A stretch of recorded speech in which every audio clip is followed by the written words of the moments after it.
ASEAN dialogue process is that this dialogue is supposed to expand to higher planes of concerns and involvement, and that is to political and security phases. So these are the spin-offs from what is originally or initially perceived as economic concerns or issues.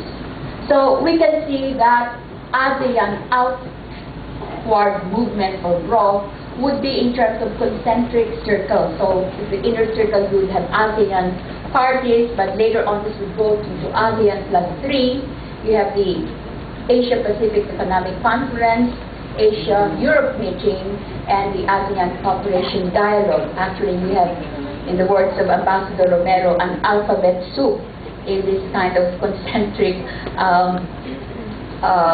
design. And until you reach, the bigger bodies such as the WTO and the United Nations, of course, you have the Asian Regional Forum.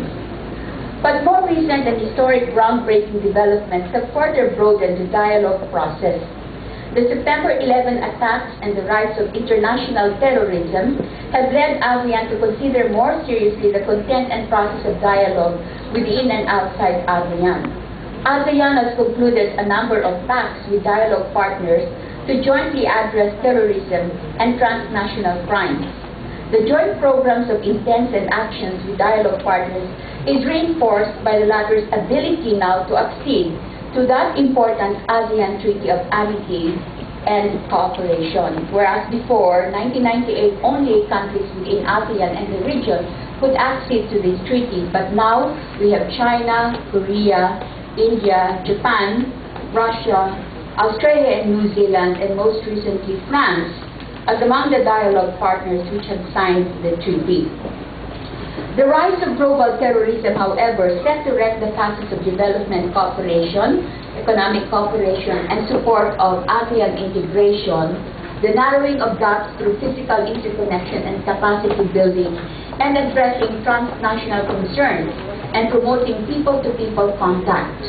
Unfortunately, terrorism defies the purpose and principle of the treaty, which is perpetual peace and amity and cooperation, and of course destroys the mechanics of Pacific settlement.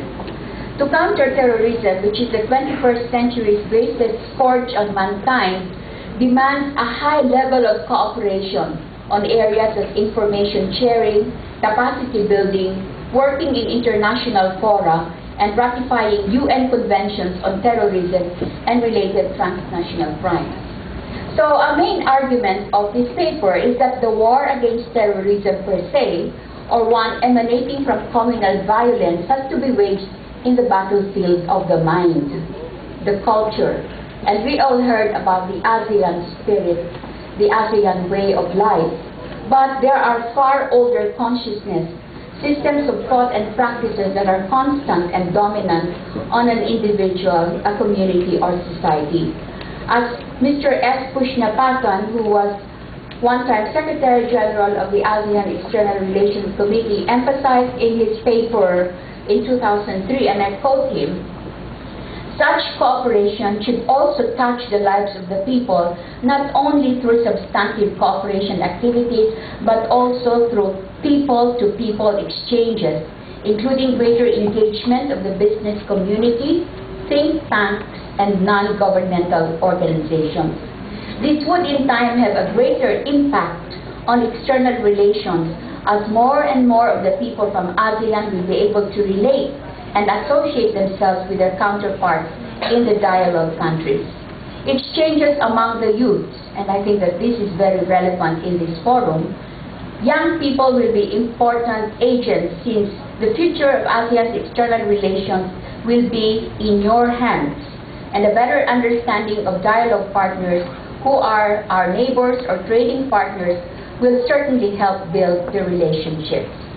So the 9th ASEAN Regional Forum in 2002 raised seriously the new and greater threat of the times after 9/11, which changed dramatically the global security environment.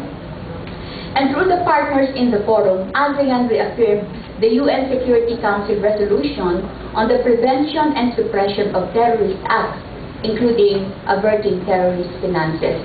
One significant development in the 12th ASEAN Summit held in Cebu City just this January was the approval of the ASEAN Convention on Counterterrorism.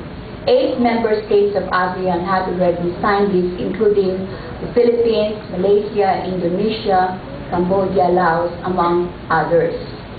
But of course, there is a need to deepen the dialogue, and we can take a closer look at how this process of deepening the dialogue can take place by considering 2 countries that are part of the Asia-Pacific community, the Philippines and Australia. The focus on Australia in this paper is not only because Australia hosted the Asia-Pacific Economic Cooperation meeting early part of this month, I believe in Sydney, but also because Australia happens to be the first major dialogue partner country of ASEAN.